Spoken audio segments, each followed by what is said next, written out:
ये left side में नीचे। नहीं नहीं नहीं नहीं, जहाँ आप मिनिमाइज किए प्रेजेंटेशन उसको ओपन करिए सीधे। हाँ हाँ हाँ हाँ, कर दिया। सीधे आप उसको बड़ा करके बोलिए, कोई दिक्कत नहीं है। अच्छा अच्छा, इसको बिग बड़ा करूँ? समय हो गया। हो गया?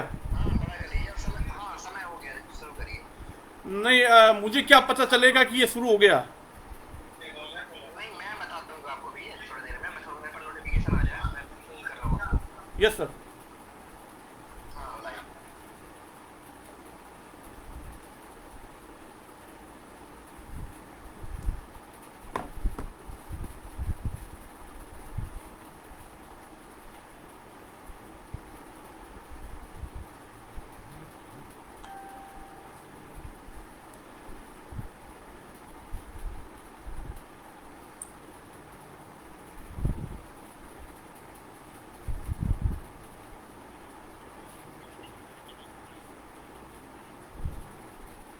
सर मुझे क्या पता चलेगा शुरू हो गया है?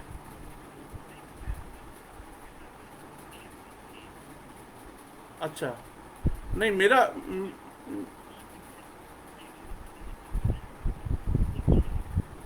अच्छा अच्छा। अभी अभी मेरी आवाज़ आ रही है आपको इसमें? अच्छा। प्रिय साथियों, भारत के निर्माण की एक नई और भिन्न कहानी, आज का हमारा ये टॉपिक है और इस विषय पर हम बात कर रहे हैं। A new and complete different story of formation of India. Bharat के निर्माण की एक नई कहानी पर भारतीय विज्ञान संचारकों के समूह में आज इस विषय पर हम चर्चा कर रहे हैं। और इस टॉपिक पर हम एक नई और भिन्न चर्चा कर रहे हैं जो पहले कभी किसी ने नहीं कही है, और ऐसा हम दावा करते हैं कि भारत का निर्माण कैसे हुआ, भारत की उत्पत्ति कैसे हुई। भारत की उत्पत्ति अभी तक बताया जाता है कि एक सुपर कॉन्टिनेंट पेंजिया था, और वो ब्रेक होकर के फिर खंडित होकर के भारत जो है उसमें अलग अलग दिशाओं में जो कॉन्टिनेंट का मोशन दिखाया जाता है, अफ्रीका, अंटार्कटिका और ऑस्ट्रेलिया, और इस तरह से साउथ अमेरिका, दक्षिण अमेरिका, इस तरह से अलग अलग दिशाओं में वो चलने लगते हैं। और इंडिया यानी भारत उत्तर की दिशा में चलता हुआ एशियन प्लेट से टकराता है, और इस तरह से हिमालय की उत्पत्ति होती है, और इस तरह से भारत की उत्पत्ति को बताया जाता है। लेकिन आज हम एक नई बात पर चर्चा कर रहे हैं जिसके अनुसार भारत के निर्माण की एक नई और भिन्न कहानी है, यानी अभी तक जो कहा गया है उससे अलग कहानी है। हम प्रारंभ कर रहे हैं सबसे पहले सौरमंडल के जन्म की कहानी से, कि हमारा सौरमंडल किस प्रकार से उत्पन्न हुआ, हमारा सौरमंडल कैसे बना। इस पर हम एकदम अलग तरीके से अपनी बात कर रहे हैं।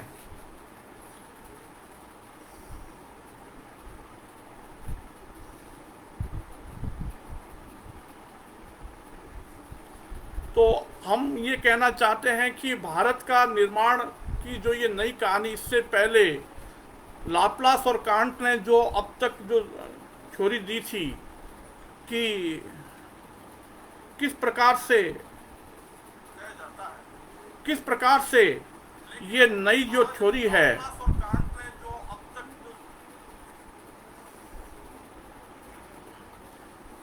जो नई थ्योरी हम उसके अनुसार गैस, धूल और कणों के बादलों से हमारे सौरमंडल का जन्म नहीं हुआ था।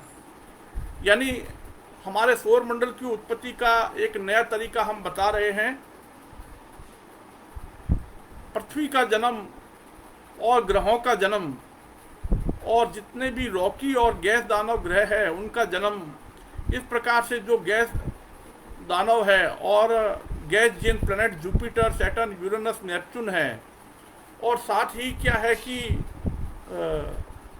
बुध, शुक्र, पृथ्वी, मंगल और प्लूटो जैसे रॉकी ग्रह हैं, उनकी उनकी उत्पत्ति, उनका जन्म इस तरह से जो बताया जाता है नहीं हुआ। हम एक नए तरीके से सौर मंडल के जन्म और उसके फिर विकास की यानी इवोल्यूशन का एक नया सिद्धांत बता रहे हैं। इसके अनुसार आज हम पृथ्वी के जन्म की जो एक नई चर्चा कर रहे हैं। पहले मैं बता दूं कि सौर मंडल का जन्म इस प्रकार से नहीं हुआ था, सौर मंडल का विकास इस तरह से नहीं हुआ था। यानी ना तो रॉकी ग्रह इस प्रकार से बने थे और ना ही क्या है कि गैस दानव ग्रह इस प्रकार से बने थे। 4.6 अरब वर्ष पहले हमारे सौर मंडल में ग्रहों की उत्पत्ति हुई और पृथ्वी की उत्पत्ति हुई, और एस्ट्रॉयड जो क्षुद्र ग्रह हैं उनके टकराने से हमारे पृथ्वी का निर्माण हुआ था सूर्य के एक्रीशन में। ये एक बिल्कुल गलत अवधारणा है। किस प्रकार से ये गलत है, इस पे हम आज की चर्चा हम कर रहे हैं। तो सबसे पहले तो मैं ये बता दूं कि हमारे सौर मंडल में जितने भी ग्रह हैं, चाहे वो रॉकी ग्रह हो, चाहे गैस दानव हो, चाहे चंद्रमा हो, हमारा पृथ्वी का एक चंद्रमा जो है थिया नाम के एक मंगल जैसे ग्रह के टकराने से उत्पन्न नहीं हुआ था। और आज इस एकदम नई चर्चा में हम यही बताना चाहते हैं कि वास्तव में हमारा सौर मंडल पहले कैसे बना था और उसके बाद में दूसरे रॉकी और गैसियस प्लैनेट कैसे बने थे और किस प्रकार से ये। तो हमारा सौर मंडल पहले बड़ा था, हमारा सौर मंडल पहले वर्तमान आकार से बड़ा था और बड़ा था और बड़ा था। इस तरह से हमारी ये पृथ्वी भी बड़ी थी, दूसरे ग्रह भी बड़े थे। तो ये अगर बैक में जाएं तो हमारे सोलर सिस्टम का साइज, इसकी ग्रेविटी, इसके टेम्परेचर, इसके मैग्नेटिज्म, यानी कि हमारा सोलर सिस्टम पहले बड़े आकार में था, वर्तमान आकार से बड़े आकार में था। और सभी ग्रह, पृथ्वी और शुक्र, मंगल और इसी प्रकार से बुध ग्रह, ये सभी बड़े आकार में थे। और भविष्य में फिर ये सिकुड़ते सिकुड़ते वर्तमान स्थिति में आज हम जो देख रहे हैं इस रूप में हमें दिखाई दे रहे हैं। तो हमारा सूर्य पहले एक भीमकाय तारा था। हमारे सूर्य का आकार बहुत बड़ा था और वो सूर्य फिर छोटा होता गया, सिकुड़ता गया, और सिकुड़ते सिकुड़ते वर्तमान आकार में जो आप अभी देख रहे हैं, इस आकार में, तो हमारा सूर्य एक भीमकाय तारा था। उस भीमकाय आकार से ये सिकुड़ते हुए वर्तमान स्थिति में आ गया।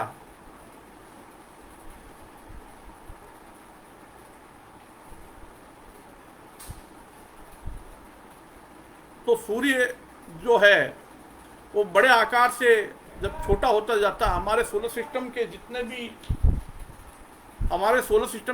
भी प्लैनेट हैं, जितने भी गैस दानव ग्रह हैं, पहले साइज में बड़े थे। और वो बड़े थे तो जो जुपिटर है वो पहले बड़े साइज में थे और वो इस तरह से बड़े आकार में, यानी हमारा सूर्य भविष्य में एक कम द्रव्यमान के तारे में परिवर्तित हो जाएगा, फिर वो एक द्वार्फ तारे में और फिर जुपिटर में कन्वर्ट हो जाएगा।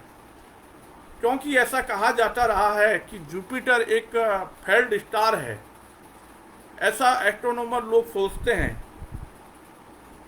कहने का तात्पर्य ये है कि सूर्य जो है वो भविष्य में सिकुड़ता जाएगा और सिकुड़ते सिकुड़ते एक गैस दानव ग्रह में परिवर्तित हो जाएगा। तो अभी जो हम देख रहे हैं हमारे सोलर सिस्टम में जितने भी ग्रह हैं और जितने भी चंद्रमा हैं, उनकी उत्पत्ति के पीछे एक डिफरेंट कहानी है। यानी कि ब्रह्मांड में जो तारे बनते हैं या सूर्य बनते हैं, उनके निर्माण और उनके विकास की एक नई अवधारणा हम प्रस्तुत कर रहे हैं। लाप्लास और कांट की ये थ्योरी जो नेबुलर हाइपोथेसिस है वो एकदम गलत है, हम इससे बिल्कुल सहमत नहीं हैं। और गैस, धूल और कणों के बादलों से सूर्य की उत्पत्ति नहीं हुई थी, और ना ही किसी तारे का जन्म गैस, धूल और कणों के बादल से होता है, ना ही उनके एक्रीशन में इस तरह से जो क्षुद्र ग्रह टकराते हैं और टकरा करके उनसे फिर ग्रहों की उत्पत्ति नहीं होती है। ये इस तरह की जो कहानी बताई जाती है ये एकदम गलत है। हम एक नया सिद्धांत प्रस्तुत कर रहे हैं, एक नई अवधारणा प्रस्तुत कर रहे हैं। तो सूर्य जो है वो भविष्य में एक बृहस्पति के जैसे के तारे में, फेल्ट तारे में, यानी एक गैस दानव ग्रह में परिवर्तित हो जाता है, और बृहस्पति धीरे धीरे शनि में परिवर्तित हो जाता है, शनि धीरे धीरे यूरेनस में यानी अरुण ग्रह में, और यूरेनस धीरे धीरे नेपच्यून यानी वरुण ग्रह में, और वरुण धीरे धीरे यानी नेपच्यून ग्रह सुपर आर्थ में परिवर्तित हो जाता है, और सुपर आर्थ फिर पृथ्वी में परिवर्तित हो जाती है। इसका तात्पर्य यह है कि हमारी जो पृथ्वी है वो पहले बड़े साइज में थी, बड़े आकार में थी। उसका साइज जो है वो वर्तमान पृथ्वी से बड़ा यानी सुपर आर्थ जितना था, और सुपर आर्थ से भी बड़ा यानी मिनी नेपच्यून, और इससे भी पूर्व नेपच्यून, नेपच्यून से पूर्व यूरेनस, यूरेनस से पूर्व सैटर्न, सैटर्न से पूर्व जुपिटर, और जुपिटर से पहले सूर्य जैसा था। तो इसके बारे में हम ये कहना चाहेंगे कि हमारा जो ये सोलर सिस्टम है उसकी उत्पत्ति जो है,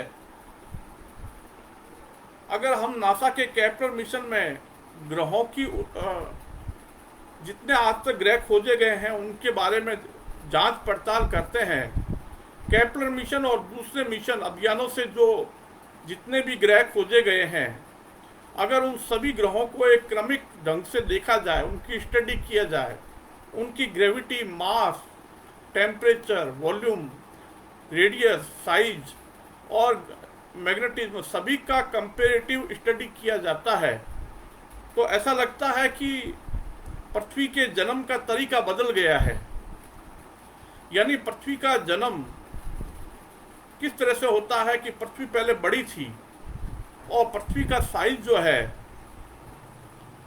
वर्तमान साइज से बड़ा एक सुपर आर्थ के जैसा था, और सुपर आर्थ से अगर और पीछे जाते हैं तो वो एक मिनी नेपच्यून, और इससे भी पीछे जाते हैं तो वो एक नेपच्यून के साइज में, और नेपच्यून से पहले जाते हैं तो वो यूरेनस जैसे आकार में थी, और यूरेनस से पहले सैटर्न के आकार की थी, सैटर्न से पहले वो जुपिटर के साइज की थी।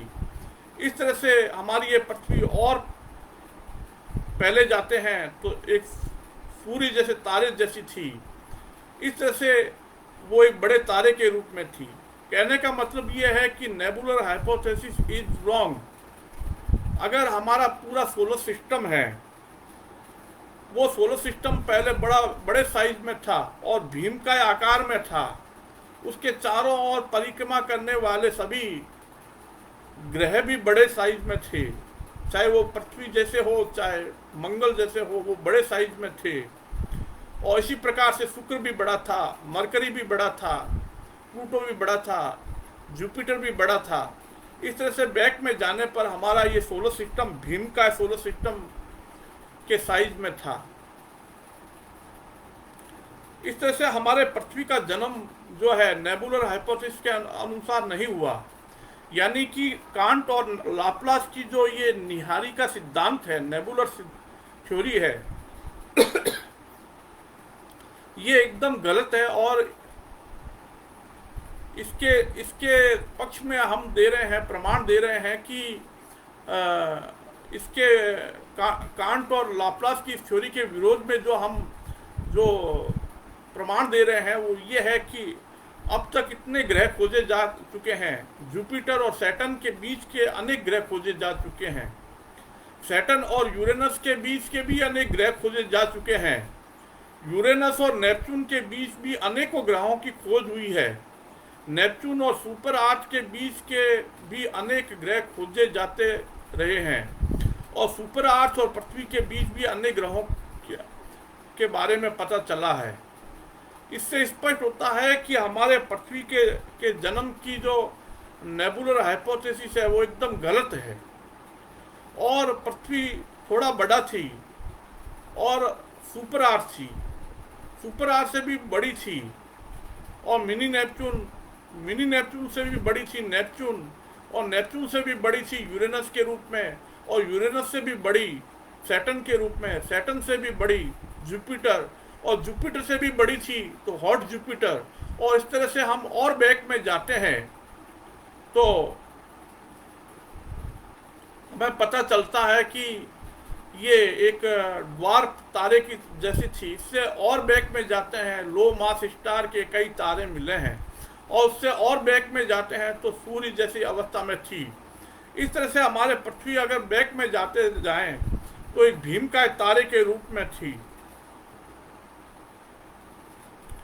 तो वास्तव में नेबुलर हाइपोथेसिस के बारे में जो अब तक ये मान्यता बना रखी है कि निहारिका सिद्धांत से ग्रहों का निर्माण हुआ, ग्रहों की उत्पत्ति हुई, ये एक बहुत ही गलत और असंगत धारणा है। निहारिका सिद्धांत के अनुसार ग्रहों का जन्म नहीं हुआ, ना ही किसी प्रकार के चंद्रमाओं का जन्म हुआ।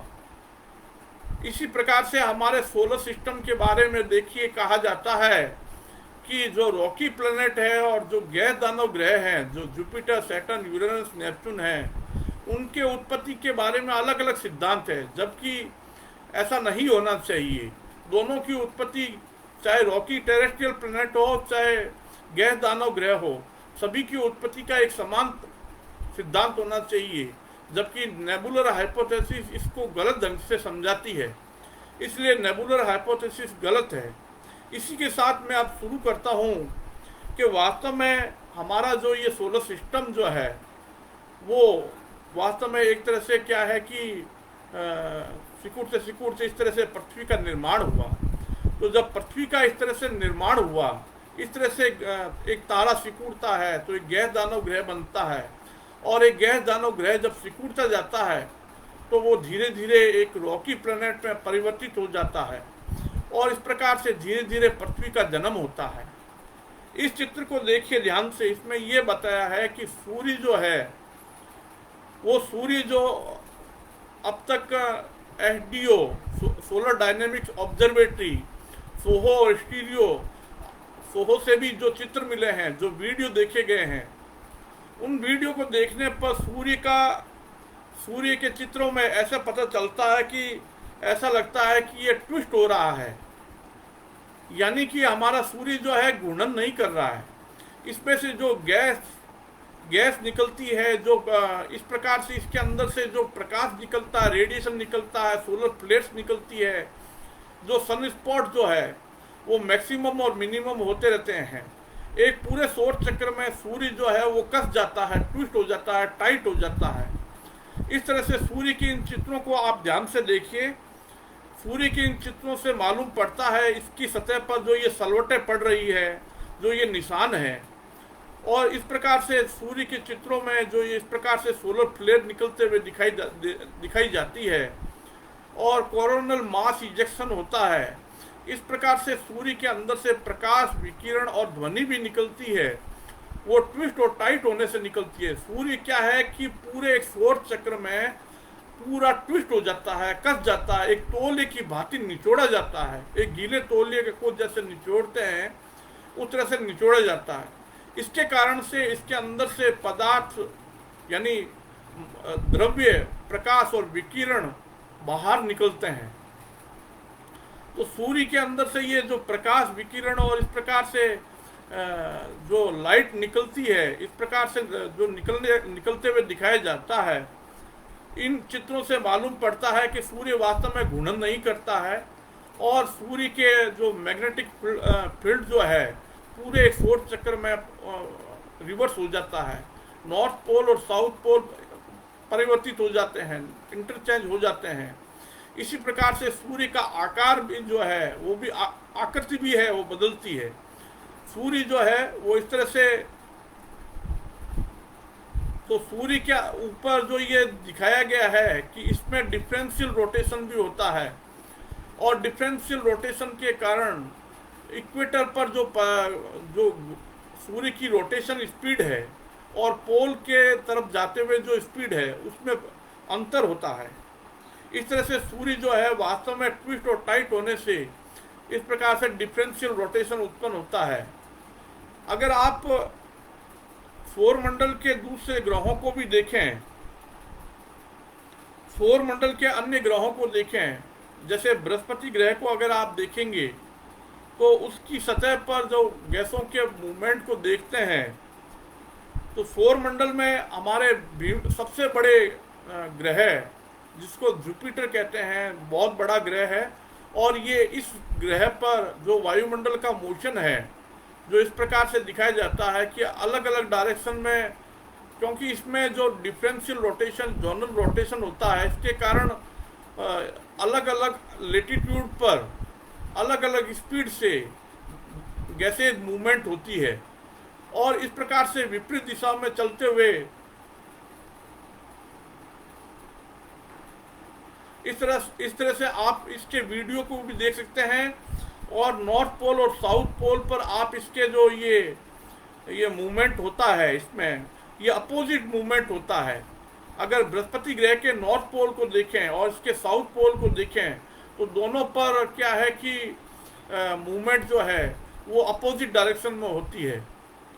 और इस तरह से अगर यही बात अगर शनि ग्रह में देखें तो शनि ग्रह में भी इसी तरह से हमें पता चलता है कि शनि ग्रह के अलग अलग लेटीट्यूड पर जो पदार्थ का मोशन है, जो गैसीय वातावरण है उसकी मूवमेंट है, वो अलग अलग वेलोसिटी से चलती है, और इस प्रकार से उसमें अलग अलग अक्षांश पर अलग अलग स्पीड से चलते रहने से इस तरह से क्या है कि वायुमंडल जो इसका मूवमेंट करता है, तो सैटर्न का जो हेक्सागोन है इस प्रकार से एक ट्विस्ट होते हुए तरह से दिखाई देता है। जैसे सैटर्न का नॉर्थ पोल और साउथ पोल है वो एक दूसरे के अपोजिट चलता है। इसमें डिफरेंशियल रोटेशन के कारण अलग अलग अक्षांश पर मूवमेंट अलग अलग डायरेक्शन में होती है, यानी एक ही डायरेक्शन में नहीं चलता है। इसी तरह से यूरेनस को अगर देखें आप,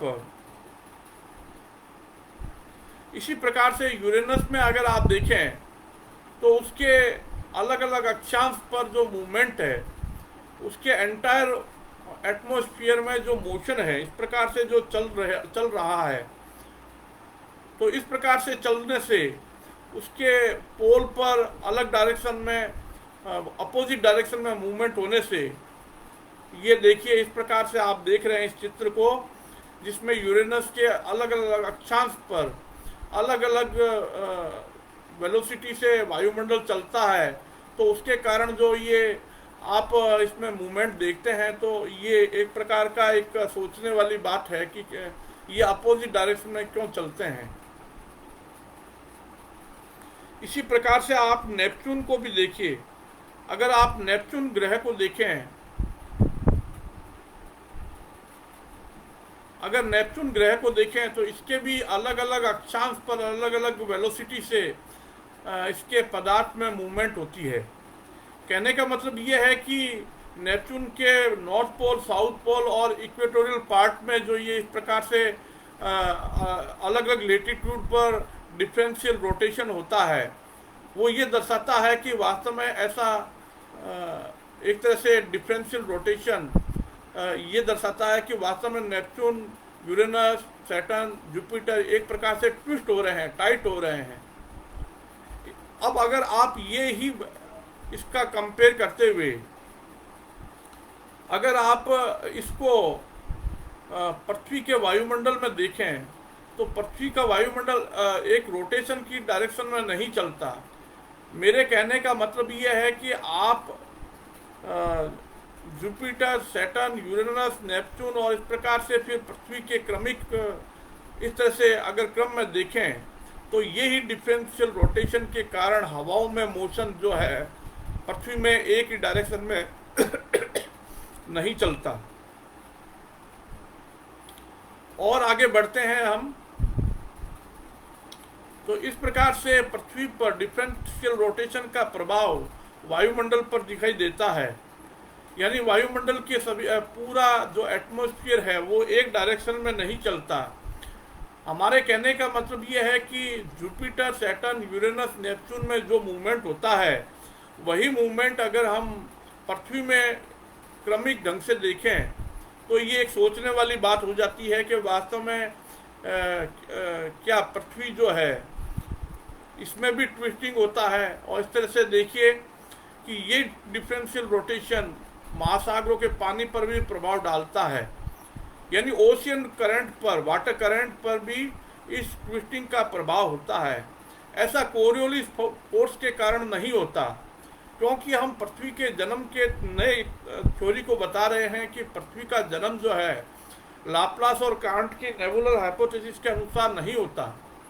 वास्तव में ये इसका जन्म जो है वो एक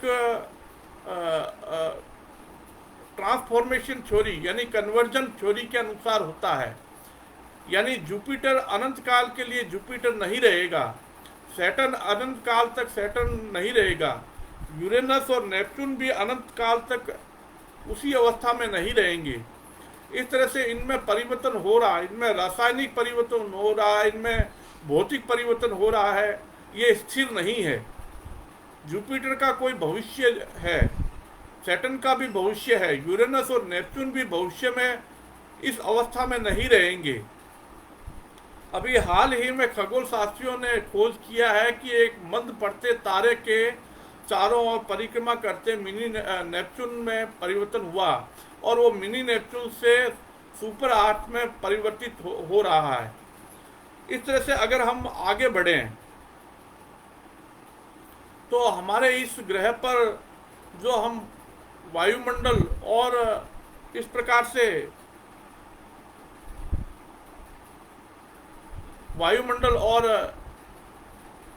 पूरे इस क्रमिक परिवर्तन को देखें कि जुपिटर, सैटर्न, यूरेनस, नेपच्यून और फिर पृथ्वी, इस तरह से ये जो डिफरेंशियल रोटेशन जो होता है जो गैर दानों में, तो इस तरह से अंततः ये पृथ्वी में भी इसी रूप में दिखाई देता है। क्योंकि पृथ्वी का जन्म जो है इस तरह से रूपांतरण से हुआ था, ना कि नेबुलर हाइपोथेसिस के अनुसार। हम अपने मेन टॉपिक पर आ रहे हैं धीरे धीरे, आप कृपया ध्यान से सुनते रहिएगा। तो जो आप डिफरेंशियल रोटेशन सूर्य में देखते हैं और अन्य तारों में देखते हैं, इसी प्रकार से हम डिफरेंशियल रोटेशन को हम बृहस्पति ग्रह में भी देख सकते हैं।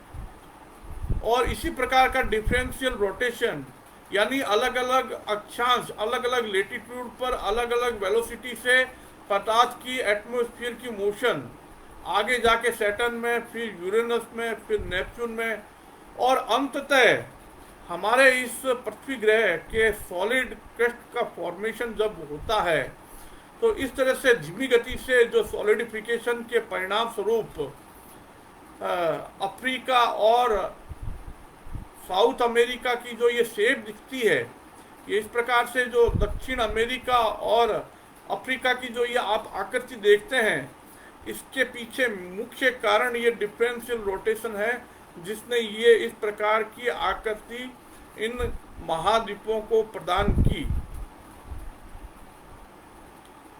इससे आगे और देखते हैं कि मुख्य कारण क्या है कि दक्षिण अमेरिका और अफ्रीका की ऐसी आकृति क्यों है।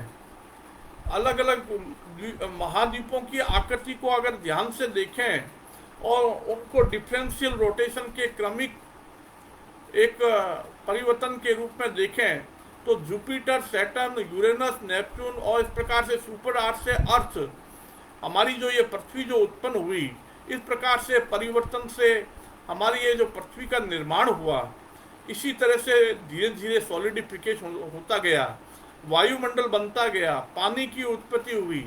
इसी क्रमिक विकास से धीरे धीरे आगे बढ़ते जाने पर जीवन की उत्पत्ति हुई और इस प्रकार से महाद्वीप और महासागर बनते चले गए और प्लेट टेक्टोनिक्स का अस्तित्व आया। तो देखिए,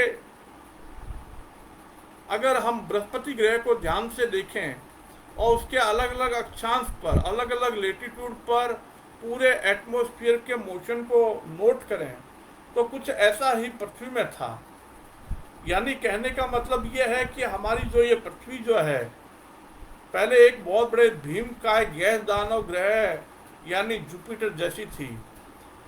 फिर इसमें रासायनिक और भौतिक परिवर्तन होने लगे और धीरे धीरे इसका सॉलिडिफिकेशन होने लगा और शनि ग्रह, यूरेनस, नेपच्यून, सुपर अर्थ, इस तरह से पृथ्वी तक आते आते जैसे जैसे लिथोस्फीरिक क्रस्ट बनी, धीरे धीरे महाद्वीपों का सृजन होता गया और इस तरह से वायुमंडल बना, इस तरह से पानी के महासागर बने और इस तरह से धीमी गति से हमारे इस पृथ्वी पर महाद्वीपों ने आकृति प्राप्त की। यानी कि इस प्रकार के डिफरेंशियल रोटेशन के कारण महाद्वीपों की ऐसी आकृति बनी। और जो आज तक बताया जाता है कि एक सुपर कॉन्टिनेंट के खंडित होने से महाद्वीप और महाद्वीप बने, और इस प्रकार से जो बताया जाता है कि इंडिया की उत्पत्ति कैसे हुई कि एक सुपर कॉन्टिनेंट पेंजिया था जो खंडित हुआ और इस तरह से ऑस्ट्रेलिया ब्रेक होते हुए और इसी प्रकार से इंडिया ब्रेक होते हुए, इसी प्रकार से दक्षिण अमेरिका भी ब्रेक होते हुए, अफ्रीका ब्रेक होते हुए, इस तरह से अलग अलग डायरेक्शन में चलने लगे। ऐसा कुछ भी नहीं था। वास्तव में सुपर कॉन्टिनेंट एक कोरा भ्रम है। सुपर कॉन्टिनेंट की अवधारणा एकदम गलत है और इसके बारे में जो तथ्य प्रस्तुत किए जाते हैं उन तथ्यों का स्पष्टीकरण हम भी दे सकते हैं। हम भी अपने पृथ्वी के जन्म के एक नए सिद्धांत के अनुसार इसको समझा सकते हैं। यानी कि आप जो ये देख रहे हैं, ये देखिए महाद्वीपों और महाद्वीपों की शेप जो है, मैंने बृहस्पति ग्रह के मानचित्र पर विश्व का मानचित्र लगा करके ये दर्शाने का प्रयास किया है कि सभी जो महाद्वीप है वो बेंड हो रहे हैं। यानी उत्तरी अमेरिका भी बेंड होता है, दक्षिण अमेरिका भी बेंड होता है, इसके बीच में मैक्सिको, कैरिबियन का स्थान है, ये देखिए। इसी प्रकार से ऊपर जो ग्रीनलैंड के आसपास का स्थान है, कनाडा के ऊपर का स्थान है, ये बेंड हुए लगते हैं और अफ्रीका की आकृति बेंड हुई हुई दिखाई देती है। इसी प्रकार से एशिया के ऊपर कई छोटे छोटे द्वीप हैं, वो भी बेंड हुए हुए हैं। अगर आप इंडिया को देखें तो इंडिया भी, भारत भी एक प्रकार से ऐसे घुमा हुआ है और बेंड हुआ हुआ है। इसी तरह से अगर आप इधर और आगे बढ़ें कि इंडोनेशिया, फिलीपींस और दूसरे जो ये स्थान है, कंबोडिया, ये सभी स्थान जो है वो बेंड हुए हुए दिखाई देते हैं, इनमें बेंडिंग दिखाई देती है। इस प्रकार से अगर ऑस्ट्रेलिया को देखें और न्यूजीलैंड को भी देखें, न्यूजीलैंड में एक बहुत बड़ा फॉल्ट आपको दिखाई दे रहा है। यहाँ पे ये पृथ्वी के ट्विस्टिंग के कारण है। पृथ्वी ऐसे मरोड़ी जा रही है, निचोड़ी जा रही है। पृथ्वी का संपूर्ण वायुमंडल इस प्रकार से डिफरेंशियल रोटेशन के प्रचंड प्रभाव से और इसी तरह से उसका ओशियन वाटर और इसी प्रकार से उसकी जो सॉलिड लिथोस्फीयर क्रस्ट है वो भी इस प्रकार से, महाद्वीप भी इस प्रकार से बेंड हुए हुए हैं। यानी कि पृथ्वी जो है मरोड़ी जा रही है, निचोड़ी जा रही है। इस तरह से अगर आप देखें कि जुपिटर, सैटर्न, यूरेनस, नेपच्यून और सुपर अर्थ से अर्थ तक आते आते डिफरेंशियल रोटेशन यानी ट्विस्टिंग और टाइटनिंग के प्रभाव से महाद्वीपों की ऐसी आकृति आ गई। प्रश्न ये है कि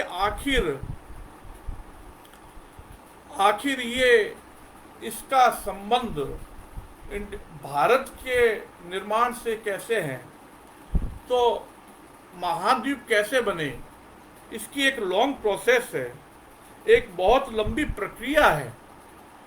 महाद्वीपों का निर्माण जो है सुपर कॉन्टिनेंट के खंडित होने से कैसे नहीं हुआ, इसी को हम स्पष्ट कर रहे हैं अपने एक नए सिद्धांत के द्वारा, पहले हम इसको दोलनीय ब्रह्मांड के रूप में अपना प्रस्तुतिकरण विज्ञान संचारकों के इस समूह में कर चुके हैं, और अब दोबारा हम इस बात पर आज ये कार्यक्रम है कि वास्तव में भारत का निर्माण इस तरह से नहीं हुआ। A very long and very slow process of evolution of continent and ocean, यानी कहने का मतलब यह है महाद्वीपों और महासागरों की उत्पत्ति का एक बहुत लंबा तरीका, जो सूर्य के बृहस्पति में परिवर्तित होने से, बृहस्पति के शनि में परिवर्तित होने से, शनि के यूरेनस में, और यूरेनस के नेपच्यून में, और नेपच्यून के सुपर आर्च में, और सुपर आर्च से फिर पृथ्वी में,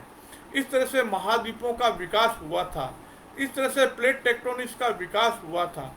इस तरह से धीमी गति से महासागर भी बने थे, पानी की उत्पत्ति हुई। इसी तरह से अलग अलग यौगिक बने, रासायनिक यौगिक बने। इस प्रकार से धीमी गति से जीवन का विकास हुआ। और इसी धीमी गति से, क्योंकि पानी अंतरिक्ष से नहीं आया था और ना ही जीवन अंतरिक्ष से आया, इस तरह से हम और आगे बढ़ते हैं तो पृथ्वी पर जो आज महाद्वीप हम देख रहे हैं जितने भी, उनकी उत्पत्ति कैसे हुई, कैसे धीमी गति से सॉलिडिफिकेशन होते होते धीमी गति से एक गैस दानव एक रॉकी प्लैनेट में परिवर्तित होता जाता है। यानी कि बृहस्पति और शनि के बीच के अनेकों ग्रह मिले हैं, शनि और यूरेनस के बीच के अनेकों ग्रह मिले हैं, यूरेनस और नेपच्यून के बीच के भी अनेकों ग्रह मिले हैं, नेपच्यून और सुपर आर्च के बीच के भी अनेकों ग्रह मिले हैं। इस तरह से सुपर आर्च से धीमी गति से पृथ्वी की उत्पत्ति हुई थी। तो नेबुलर हाइपोथेसिस एक तरह से गलत अवधारणा है, और हमारे सौर मंडल के जन्म और विकास का जो वर्तमान निहारी का सिद्धांत है, जो लाप्लास की थ्योरी है और कांट की थ्योरी है, वो गलत है। इस तरह से हम ये कहना चाहते हैं धीमी गति से सॉलिडिफिकेशन हुआ। आप पृथ्वी के मानचित्र पर अगर देखें तो आपको अनेक स्थान ऐसे नजर आएंगे जहां पर ट्विस्टिंग का प्रभाव साफ दिखाई देता है। यानी कि अगर आप पृथ्वी के मानचित्र पर डिफरेंशियल रोटेशन के प्रमाण को ढूंढना चाहते हैं, अगर सर्च करना चाहते हैं, तो ध्यान से देखिए कि ये जो हवाई टापू है, हवाई द्वीप समूह है, उनमें बेंडिंग है। इसी तरह से अगर देखें कि ये एक छोटा सा स्थान महासागर के अंदर है, जो मेडागास्कर के पूर्व में और भारत के ये इधर इस तरफ ये दिखाई देता है। ये इस तरह से अगर आप देखें कि मॉरिशस से ऊपर ये बैंड दिखाई देता है।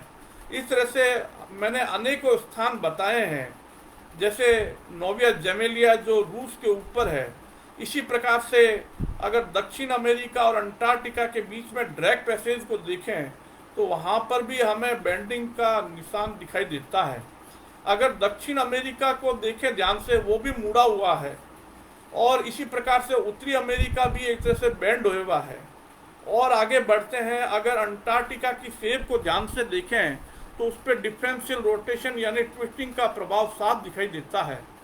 और आगे बढ़ें, अगर कैरिबियन, मैक्सिको, इस तरह से पनामा और इस तरह के सभी स्थानों को देखें, दक्षिण अमेरिका और उत्तरी अमेरिका के बीच के इस स्थान को देखें तो ये बैंड हुए, मुड़े हुए हैं।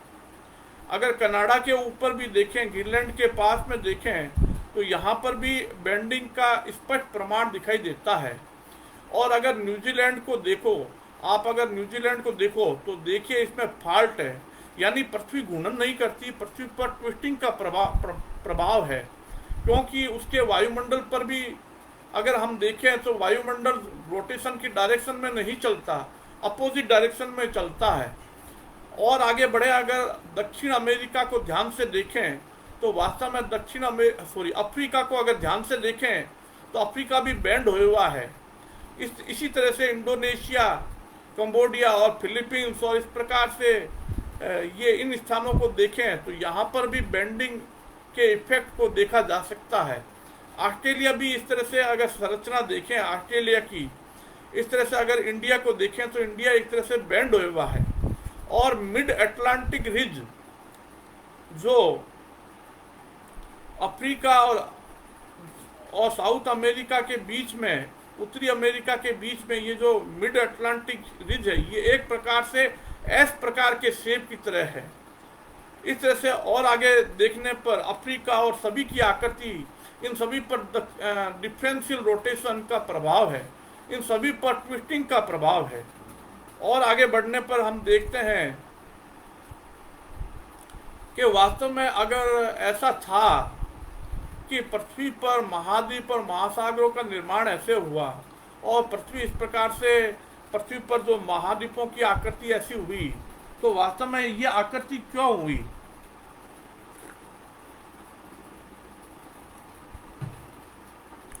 ऐसा बताया जाता है कि सुपर कॉन्टिनेंट के पक्ष में एक बड़ा प्रमाण यह है कि सभी महाद्वीप अगर देखें तो वहाँ पर अलग अलग एनिमल्स, फॉसिल्स, प्लांट्स के फॉसिल्स मिले हैं।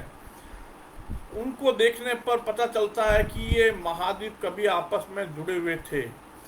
ये दो भिन्न कॉन्टिनेंट पर कैसे पहुंच गए, कैसे एक महाद्वीप से दूसरे महाद्वीप पर एनिमल्स जो कई मिले हैं, और इसी प्रकार से कई प्लांट मिले हैं, वो भी दूसरे महाद्वीप पर पहुंच गए।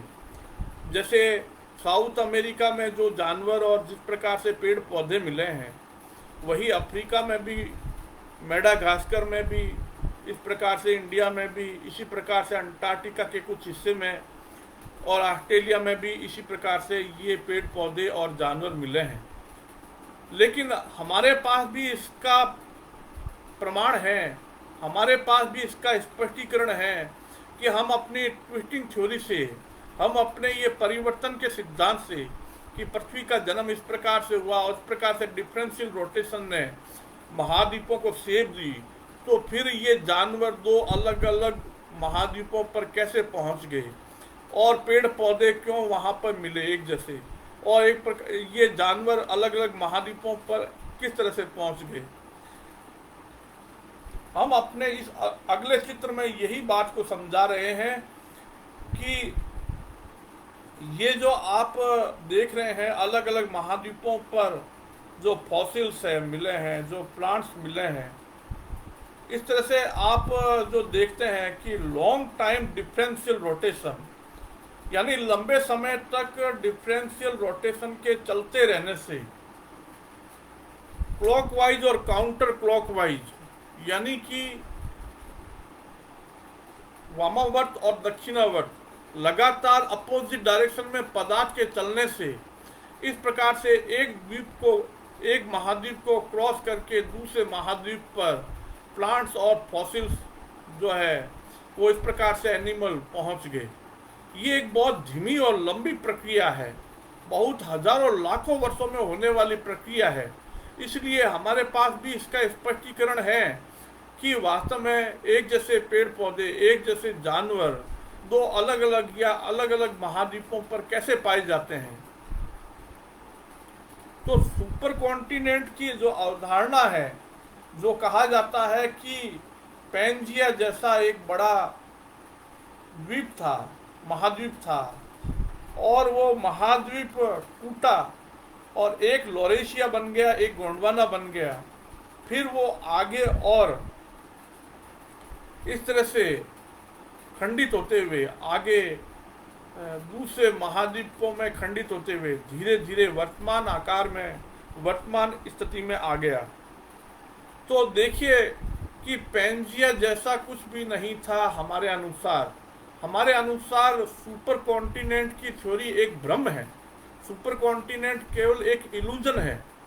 ऐसा एक प्रकार का हमें भ्रम होता है कि वास्तव में सारे महाद्वीप आपस में जुड़े हुए थे। उनके कोस्ट लाइन, उनके किनारे देखने पर ऐसे मालूम पड़ता है कि वो आपस में फिट हुए हुए थे लेकिन हकीकत में ना तो कोई महाद्वीप दूसरे महाद्वीप से जुड़ा हुआ था और ना ही किसी प्रकार की इस प्रकार का सुपर कॉन्टिनेंट था। मैं ये कहना चाहता हूँ कि साउथ अमेरिका और अफ्रीका के किनारों को इस प्रकार से एक दूसरे में फिट होते हुए दिखाया जाता है, ये एकदम गलत अवधारणा है। आपस में कभी भी अफ्रीका और दक्षिण अमेरिका जुड़े हुए नहीं था, और ना ही इनके बीच में कॉन्टिनेंटल ड्रिफ्ट हुआ और ये दूर दूर हटते गए। भूगोलवेत्ता बताते हैं कि ये दक्षिण अमेरिका पर जो फॉसिल्स मिले हैं, जो रॉक्स मिले हैं, चट्टानें मिली है, जो मिनरल्स मिले हैं, ठीक उसी तरह के अफ्रीका में भी मिले हैं। यानी अफ्रीका में भी चट्टानें जो देखी गई है, जो मिनरल्स देखे गए हैं, वो साउथ अमेरिका के तरह हैं, और इसके कॉन्टिनेंटल ड्रिफ्ट के प्रमाण दिए जाते हैं। मैं कहता हूं कि मेरे जो इस नए सिद्धांत पर अगर अनुसंधान किया जाए तो उसके भी प्रमाण मिलेंगे। हम भी ये कहते हैं कि साउथ अमेरिका और अफ्रीका पर समान मिनरल्स और रॉक्स मिल सकती है। फॉसिल्स और जो मिनरल्स और रॉक्स की जो ये समानताएं हैं, ये हमारा जो ये सिद्धांत है उसका सपोर्ट करता है। तो इस प्रकार से साउथ अमेरिका और अफ्रीका के आपस में जुड़े हुए होने का कारण हमारे अनुसार ये नहीं है। ये एकदम गलत बताया जाता है कि एक सुपर कॉन्टिनेंट था और सारे महाद्वीप इस प्रकार से एक सुपर कॉन्टिनेंट में एक जिक्सा पजल की तरह आपस में फिट थे और वो खंडित होकर के अलग अलग दिशाओं में चलने लगे। वास्तव में ऐसा कुछ भी नहीं था। तो इंडिया जो है अंटार्कटिका से, अफ्रीका से, मेडागास्कर से, ऑस्ट्रेलिया से खंडित होकर के, साउथ अमेरिका से खंडित होकर के उत्तर की तरफ सिरकते हुए आकर के एशिया से टकराया, ये ऐसा बिल्कुल नहीं था। यानी भारत का निर्माण कैसे हुआ, भारत की उत्पत्ति कैसे हुई, ये एकदम नई और भिन्न कहानी बता रहे हैं। जो भारत की उत्पत्ति के बारे में आज तक की अवधारणा है वो एकदम गलत है कि भारत जो है अंटार्कटिका, ऑस्ट्रेलिया और अफ्रीका इस प्रकार से ब्रेक होते हुए और धीरे धीरे सरकते सरकते और लाखों वर्षों में इस तरह से एशिया से आकर के टकराया। ना तो क्या है कि इस तरह से कुछ हुआ, क्योंकि पृथ्वी सिकुड़ती जा रही है और सिकुड़ते के साथ साथ ट्विस्ट भी हो रही है। और ट्विस्ट इस तरह से हो रही है कि अगर आप इंडिया की शेप को देखें तो ये बेंडिंग हुई भी है, और ये जो श्रीलंका इस तरह से किनारे है तो वास्तव में इस बेंडिंग का प्रमाण है। अगर आप समुद्र के अंदर यानी हिंद महासागर में ये इस प्रकार से अगर आप ये जो निशान देख रहे हैं, ऐसा बताया जा रहा है कि इंडिया के नॉर्थ की तरफ सरकने से ये निशान बने हैं, लेकिन ऐसा बिल्कुल नहीं था। कुछ लोग कहते हैं कुमारी कंडम नाम के एक बड़े द्वीप जो हिंद महासागर में जलमग्न हो गया और इस तरह से क्या है उसके कारण ये निशान है। हमारे अनुसार ये निशान जो है पृथ्वी के ट्विस्टिंग के कारण है, पृथ्वी के मरोड़े और निचोड़े जाने के कारण है, पृथ्वी के डिफरेंशियल रोटेशन के प्रचंड प्रभाव के कारण है। तो वास्तव में जो आप देख रहे हैं, ये जो निशान देख रहे हैं, ये जो इंडिया पर ये जो हिंद महासागर के अंदर ये जो निशान देख रहे हैं, ये भारत के उत्तर की तरफ सरकने से नहीं बने हैं। हिमालय जरूर उत्तर की तरफ इंडिया के सिरकने से, भारत के सिरकने से बना, लेकिन भारत इतनी लंबी दूरी से चलता हुआ आकर के एशिया से टकराया, ये संभव नहीं है। ये एकदम मिथ्या अवधारणा है, ये गलत अवधारणा है।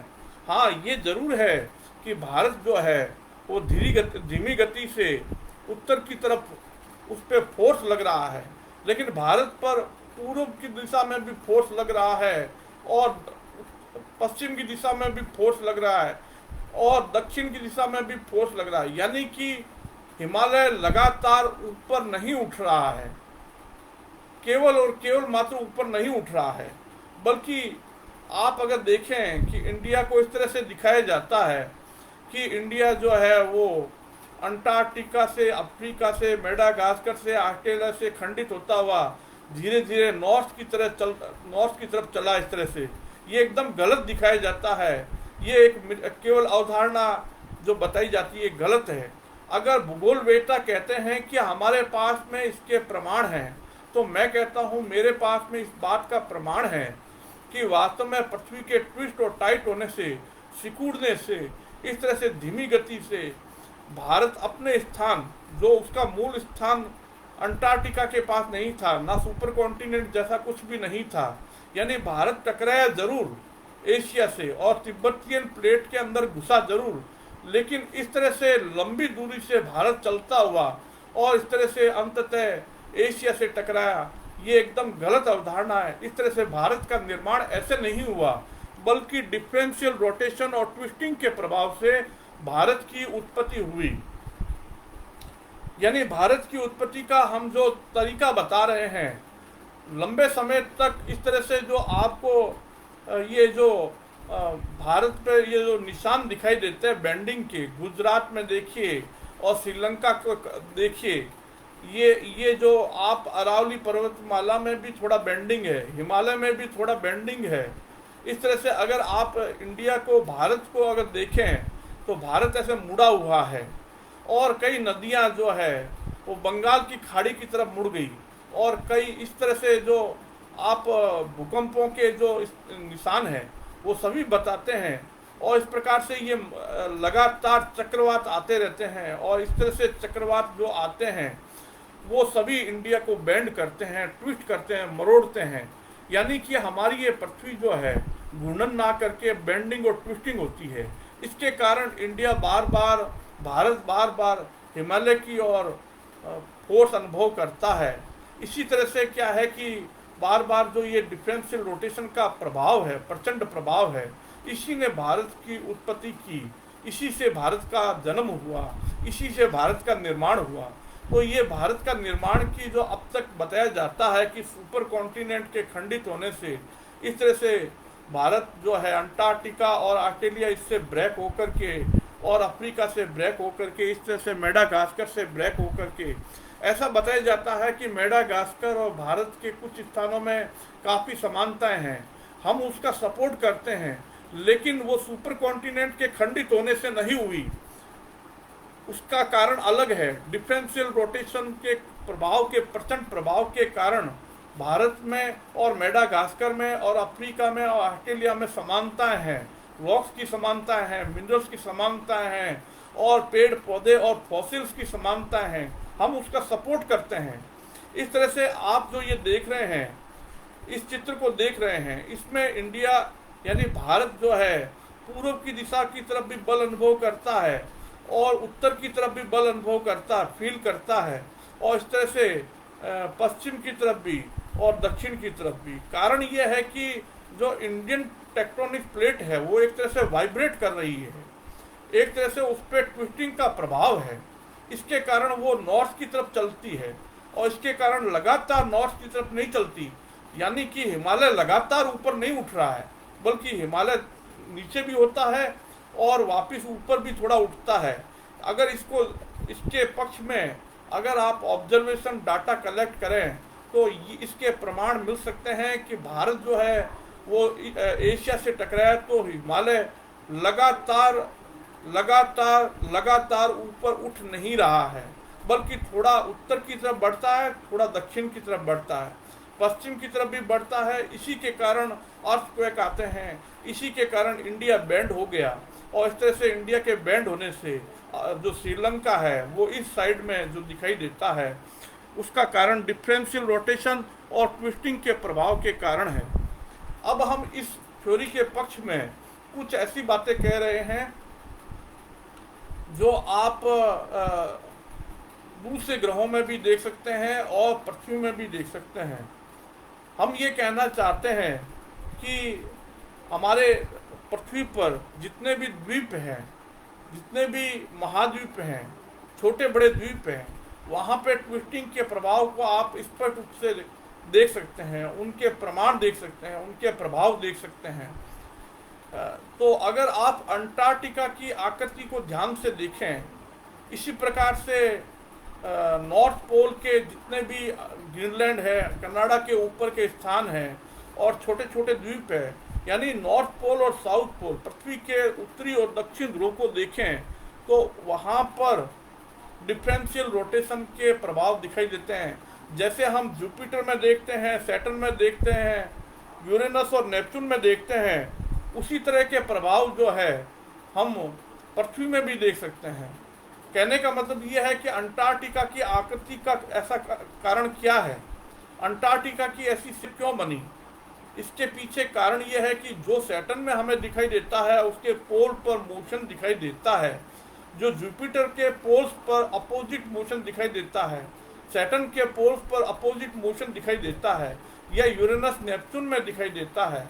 अगर इनके स्वर्लिंग मोशन के वीडियो को आप देखें तो आपको मालूम पड़ेगा कि वास्तव में डिफरेंशियल रोटेशन के प्रचंड प्रभाव के कारण अंटार्कटिका की ऐसी आकृति बन गई और आर्कटिक की भी इसी कारण से आकृति बनी।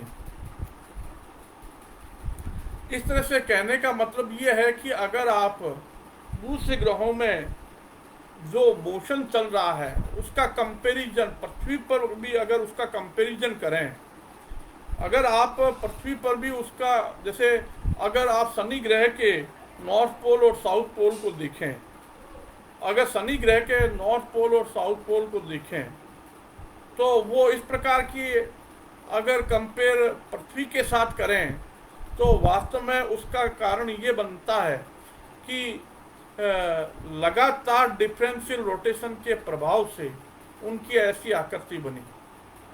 कहने का मतलब ये है कि अगर आप इसी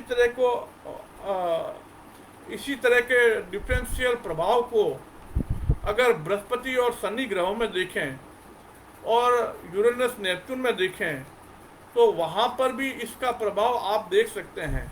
शनि ग्रह के उत्तरी और दक्षिणी ध्रुव पर जो आकृति, जो मोशन होता है, जो डिफरेंशियल रोटेशन का प्रभाव है, उसी तरह का प्रभाव जो है पृथ्वी के नॉर्थ पोल और साउथ पोल पर भी अंटार्कटिका और आर्कटिक पर है।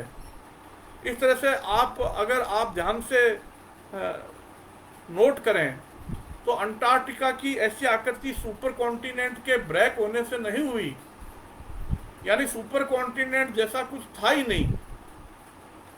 और इसी प्रकार से जो ये कहा जाता है कि इंडिया का निर्माण, भारत का निर्माण एक सुपर कॉन्टिनेंट के खंडित होने से हुआ, तो ये एक तरह से बहुत ही गलत अवधारणा है, क्योंकि हम जिस तरह से ये समझा रहे हैं कि डिफरेंशियल रोटेशन इस तरह से ट्विस्टिंग के कारण जो सूर्य में भी होता है, गैर दानव ग्रहों में भी होता है, इसी प्रकार से बृहस्पति, शनि, यूरेनस, नेपच्यून में भी होता है, इसी तरह से पृथ्वी में भी होता है।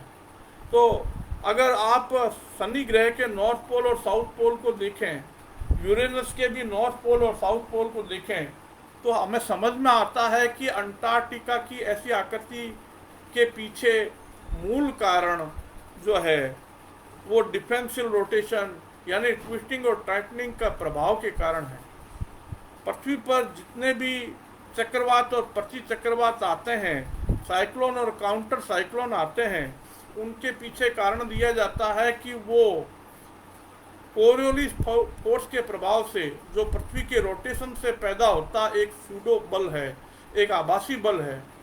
तो वास्तव में वो सूडो फोर्स वायुमंडल को भी प्रभावित करता है, बादलों को भी प्रभावित करता है, इस तरह से ओशियन वाटर को भी प्रभावित करता है। इस तरह से चक्रवात और प्रति चक्रवात जो उत्पन्न होते हैं वो ही कोरियोलिस फोर्स डिफरेंशियल रोटेशन के रूप में अंततः हमारे इस सॉलिड लिथोस्फीरिक क्रस्ट को भी प्रभावित करता है, यानी कॉन्टिनेंट्स को भी प्रभावित करता है। ऐसा नहीं है कि कोरियोलिस फोर्स केवल वायुमंडल और जल पर ही लगता है, वो महाद्वीपों की प्लेट्स को भी प्रभावित करता है। इस तरह से अगर मंगल ग्रह में देखें, उसके उत्तर और दक्षिण ध्रुव को देखें, वहाँ पर भी इस ट्विस्टिंग के प्रभाव को देखा जा सकता है। जैसे अगर मंगल ग्रह के उत्तरी ध्रुव पर जो ये आकृति बन रही है, ट्विस्टिंग की आकृति है, इसी प्रकार से मंगल ग्रह के दक्षिण ध्रुव पर जो ये आकृति बन रही है, तो ये एक तरह से अपोजिट ट्विस्टिंग का प्रभाव है, डिफरेंशियल रोटेशन का प्रभाव है। इस तरह से हम आज आपके सामने ये कहना चाहते हैं कि वास्तव में भारत का निर्माण, भारत की उत्पत्ति इस तरह से जो सुपर कॉन्टिनेंट के ब्रेक के रूप में बताया जाता है, ये एक कोरा भ्रम है, एक इल्यूजन है, ये अवैज्ञानिक है और एक तरीके से मनगढ़ंत है। ऐसा कुछ भी नहीं था।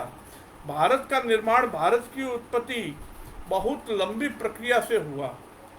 इस तरह से हम ये कहना चाहते हैं कि हमने शुरुआत की कि जो जो इस तरह से सुपर कॉन्टिनेंट का ब्रेक हुआ, यानी हमने शुरुआत की लाप्लास और कांट की थ्योरी से कि सौरमंडल का जन्म कैसे हुआ। तो सौरमंडल का जन्म का सिद्धांत ही गलत है। और इस तरह से ग्रह, चाहे वो टेरेस्ट्रियल ग्रह हो चाहे गैस दानव ग्रह हो, उन सभी की उत्पत्ति जो है नेबुलर हाइपोथेसिस जो कांट और लाप्लास ने दी, वो एकदम गलत है। और ना ही हमारे इस चंद्रमा की उत्पत्ति जो है कि थिया नाम के एक ग्रह के पृथ्वी से टकराने से हुई।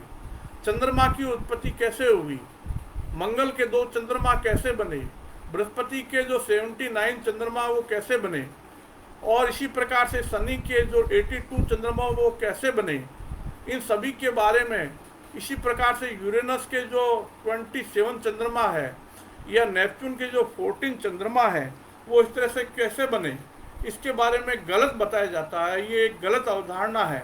वास्तव में कन्वर्जन होता है, ट्रांसफॉर्मेशन होता है, एक ग्रह दूसरी ग्रह अवस्था में बदलता है। यानी सूर्य जो है धीरे धीरे एक हल्के तारे में परिवर्तित हो जाएगा, कम द्रव्यमान के, और वो कम द्रव्यमान का तारा जो है वो धीमी गति से एक फेल्ड स्टार के रूप में हॉट जुपिटर में कन्वर्ट हो जाएगा। हॉट जुपिटर धीरे धीरे बृहस्पति में, बृहस्पति शनि में, शनि यूरेनस में, यूरेनस नेपच्यून में, नेपच्यून सुपर अर्थ में, और सुपर अर्थ फिर अर्थ में। इस प्रकार से पृथ्वी का जन्म हुआ। इस तरह से धीमी गति से सॉलिडिफिकेशन हुआ और डिफरेंशियल रोटेशन के प्रचंड प्रभाव से महाद्वीपों और महासागरों की उत्पत्ति हुई। इस तरह से धीमी गति से और आगे बढ़े तो धीरे धीरे हमारा ये पृथ्वी ग्रह मंगल ग्रह में बदल जाएगा। पहले शुक्र में बदलेगा, फिर मंगल में बदलेगा, फिर धीरे धीरे प्लूटो में, फिर गैनीमीड मरकरी में, फिर गैनीमीड में। इस तरह से धीरे धीरे चंद्रमाओं में बदलता जाएगा। इस तरह से चंद्रमाओं की उत्पत्ति हुई। चंद्रमा जितने भी है वो धीरे धीरे कॉमेट में बदल जाते हैं, और कॉमेट धीरे धीरे जो है वो एक समय के बाद में क्षुद्र ग्रहों में यानी एस्ट्रॉयड में परिवर्तित हो जाते हैं, और एस्ट्रॉयड खंडित होते हैं, ब्रेक होते हैं, और टूटते टूटते वो उल्काओं में टूट जाते हैं, और इस तरह से उल्काओं की रेत ये ब्रह्मांड में घुल जाती है। इस तरह से हमने पृथ्वी के जन्म की बात ही नहीं की, बल्कि महाद्वीप महासागर की बात ही नहीं की, उत्पत्ति की बात नहीं की, बल्कि हमने पूरा जो भारत का निर्माण की जो वास्तविक कहानी है वो आपके सामने प्रस्तुत की। आपको कैसी लगी अपनी टिप्पणी अवश्य करें। धन्यवाद। आज के लिए बस इतना ही। फिर आगे एक नई चर्चा के साथ में हम ज़रूर प्रस्तुत होंगे। धन्यवाद।